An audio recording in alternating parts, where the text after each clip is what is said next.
Mees, kelle 85. sünniaastapäeva me täna siin tähistame, meie president Lennart Meri avas kindlasti väga paljudel juhtudel meie maal ja inimeste sees uusi vaatenurkasid ja ka uksi, mida mitte keegi teine ei söandanud avada. Tema panus presidendina ja kõik eelnev on Eesti rahva jaoks väga oluline. Sest nagu öeldakse, kes ei mäleta minevikku, see elab tulevikuta. Lennart Meri teadis ehk kõige paremini seda, kust me rahvana tuleme, ja tal oli ka väga selge nägemus sellest, kuhu me ühe väikese rahvana minema peame.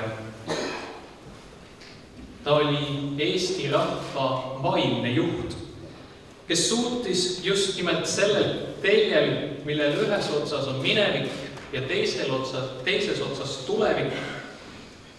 Ta oskas sellel teljel juhatada inimesi, et ka need, kes võib-olla ei uskunud enam sellesse, et Eesti Vabariigi taasiseseisvumine on võimalik, ta pani sellesse kõiki uskuma. Kosmopoliidina teadis Lennart Meri, et ainus võimalus on eestlusel püsida siis, kui me oleme vaimult suured, kui meie mõttemaailm on euroopalik ja oskame maailma vaadata avatud silmadega. Selles osas on meil ikka ja alati võimalik veel paremaks saada, et mõista enam seda, mis on elu ja maailm. See bareljeef, mille me täna avame ja millele me palume Issanda õnnistust, on väga oluline ja suur tänu ja austusavaldus Lennart Merile. Ta teadis, et inimene vajab usku kõige laiemas mõistes just nimelt selleks, et inimene saaks olla inimene. Ja nii seisis ta hea ka selle eest, et see pühakoda saaks rajatud ja saaks valmis. Et siin Viimsis saaksid inimesed tulla, teenida Jumalat ja ligimesi. Eesti usk on see, mida me täna ja jätkuvalt igas päevas vajame. Kui meil on see, siis võime me olla rõõmsad, sest kanname edasi seda, mida meie esivanemad on põlvest põlve väga pika aja jooksul oma südames kandnud. Meie esimene kohtumine Lennartiga oli väga lennartlik. See toimus 30 aastat tagasi, 1985. aastal Soomes. Mäletan, et sadas padu vihma ja ma seisin veriplammi ees räästal Espoos 2 tundi. Lennart oli hiinenud. Kuid riiki ja meie julgeolekut käsitlevates asjades ei talunud Lennart Meri hiinemist. Me pidime tegema kõik ja enamgi veel, et meie riigi julgeolek oleks tagatud. Tegema kõik, et Eesti tulevik seisaks kindlal alusel. Lennart Meri tegutses meie poliitilisel eeslaual pea 15 aastat ning selle 15 aasta jooksul jõudis Eesti sinna, kuhu meile oli ülimalt oluline jõuda ning kus täna just praegu tunneme seda vajadust selle järel, sest me tunneme ennast kindlalt. Oleme demokraatliku õigusriigina Euroopa Liidus ja NATO-s. Sest, ja seda peame ka täna meeles hoidma, Eesti iseseisvuse taastamise järel ei olnud selline tulevik üldse mitte iseenesest mõistetav. Pigem isegi vastupidi. ilma meie selge soovita, paljude meie tublide inimeste sihikindla tööta ning ilma usutava ja erudeeritud eeskõnelejata ei oleks me suutnud ennast kuuldavaks, veel vähem mõistetavaks teha. Selliseks meie ja kõigi Balti riikide eeskõnelejaks, meie eesmärkide sõnastajaks ning selgitajaks oli just Lennart Meri. Ta oli ettepoole vaatavam, targem ja nutikam kui paljud tema kaasaegsed läänes ja idas ning ta tundis ennast rahvusvahelisest suhtlusest väga tõhusalt. Temas kehastus selge kontrast kõigi teiste niinimetatud endistest Nõukogude Liidu vabariikidest pärit diplomaatidele ja poliitikutele. See aitas meil selgeks teha, et Eesti ei ole mingi endine Nõukogude Liidu vabariik. See aitas meil hoida sihti ja lootust. Seetõttu oli tähenduslik, et president Lennart Meri 75. sünnipäeval 10 aastat tagasi ühines Eesti NATO-ga. Ning täna näeme, kui oluline see oli ja ikka on.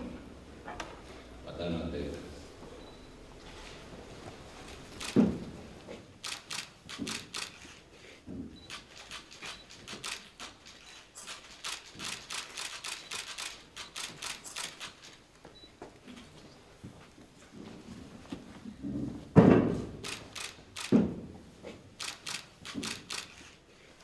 Jumala, Isa, Poja ja Püha Vaimu nimel me kuuleme kõigepealt Jumala sõna. Johannese evangeeliumi 3. peatükis öeldakse, sest nõnda on Jumal maailma armastanud, et ta oma ainusündinud poja on andnud, et ükski, kes temasse usub, ei hukkuks, vaid et tal oleks igavene elu. Jumal ei ole ju läkitanud oma poega maailma, et ta kohut mõistaks maailma üle, vaid et maailm tema läbi päästetaks. Aamen. Issand, sina oled hea ja sinu heldus kestab igavesti. Me täname sind president Lennart Meri tema elu ja töö eest ja palume õnnista seda Lennart Meri bareljeefi, mis on asetatud siia Viimsi Püha Jaakobi kirikusse, mille patrooniks ta on olnud. Lase sellel meile ja tulevastele põlvedele alati meelde tuletada, et sinult tuleb vabadus ja õnnistus. Seda palume Jeesuse Kristuse, meie issanda läbi. Aamen. Mul on hea meel, et täna president Lennart Meri 85. sünniaastapäeva eelõhtul saime just avada sellise minimalistliku mälestustahvli president Lennart Meri mälestuseks. Minu käest on mitmed inimesed juba küsinud ja paljud kindlasti tahavad veel küsida, miks just siia, miks kirikuhoonesse, järsku see on kuidagi vastuolus. Siis ma vastan ja tuletan meelde, et kui president Lennart Meri sobis meie kiriku ehituse patrooniks, eesseisjaks, siis kindlasti sobib meil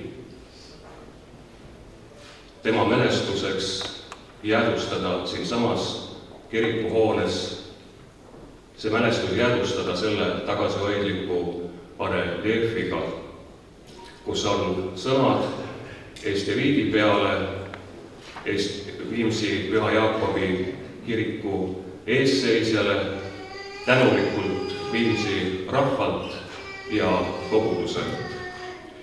Nüüdsest ta on sümboolselt Lennart Meri siin pühakojas otse kui vaikne tunnistaja ja osaleja kõigele sellele, mis siin kirikus toimub. Mul on väga hea meel, et skulptor Aime Kuulbuš selle töö teostas ja muidugi eriti täna tahame teda tänada. Ole hea, Aime, tule siia meie ette.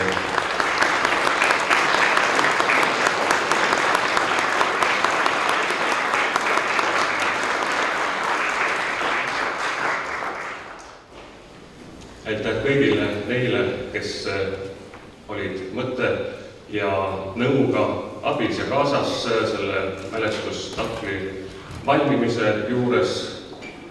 Suur tänu Viimsi vallale, heale koostööpartnerile ja soovin ilusat ja õnnistatud õhtu jätku täna siin Pühakojas ja hiljem Rannarahva muuseumis.